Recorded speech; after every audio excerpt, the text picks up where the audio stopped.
உள்துறை அமைச்சகமும் அறிக்கை கேட்டிருக்கு. அதை ஒட்டி ஆளுநரும் அறிக்கை கேட்டிருக்கிறார். இங்கே ஒரு நபர் விசாரணை ஆணையம் மாநில அரசு வச்சிருக்கு. இந்த அரசியல் ரீதியா லாக் பண்ணப்படுவாரா விஜய்? பாயாசம் பாசிசம் பேசுறதுக்கு முன்னாடி யோசிக்க வேண்டிய ஒரு விஷயம். நானே ஏதோ பேசுகிறேன், கமெண்ட் கண்டிப்பாக என்னை திட்டி போடுவாங்கல்ல. நல்ல கருத்தே சொன்னாலும், அவங்களுக்கு தேவையான கருத்து சொன்னாலும் அவங்களுக்கு உடன்பாடு இருக்காதுல்ல, விடுவாங்களா?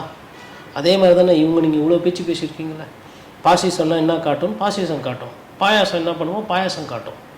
என் கட்சியிலேயே ஆல்ரெடி உட்கட்சி பிரச்சனை நிறைய இருக்குது. இதுலேருந்து ஓட்ட உருவம் நினைக்கிறியா அப்படின்னு சொல்லிட்டு அதிமுகவும் இருக்கும். எல்லாரும் காலி, நான் தான் அரசியல் ஆளுமை, நான் வைக்கிறதா நான் சொல்கிறது தான் அப்படின்னு போகும்போது இதில் விஜய்க்கு ஒண்டி நஷ்டம் இல்லை. விஜய்க்கு என்ன நெக்ஸ்ட்டு? விஜய் அடுத்த ஆளுமை, விஜய் தலைமையில் ஒரு மிக பிரம்மாண்ட கூட்டணி அப்படி இப்படின்னு சொல்லிட்டு இப்போது டிடிவி தினகரன், அண்ணாமலை அவர்கள், ஓபிஎஸ் அவர்கள், செங்கோட்டையெல்லாம் பேசிகிட்டு இருந்தாங்க. அவங்களுக்குலாம் 2 மாதம் லீவ் கொடுத்து அனுப்பிச்சிடலாம். உங்களுக்கு எதுனா அரசியல் இருந்தால் பண்ணுங்கள், விஜய் அரசியல் விஜய் பார்த்துக்குவார். விஜய் பற்றி பேசாமல் அமைதியாக இருக்கிறாரு, அதனால் எதுவுமே இருக்காது. அதனால் தயவுசெய்து எல்லாம் அவங்கவுங்க போய் மக்களை சந்திச்சுட்டு மக்கள் பிரச்சனை பேசுகிறது அவங்களுக்கு சேஃப்டி.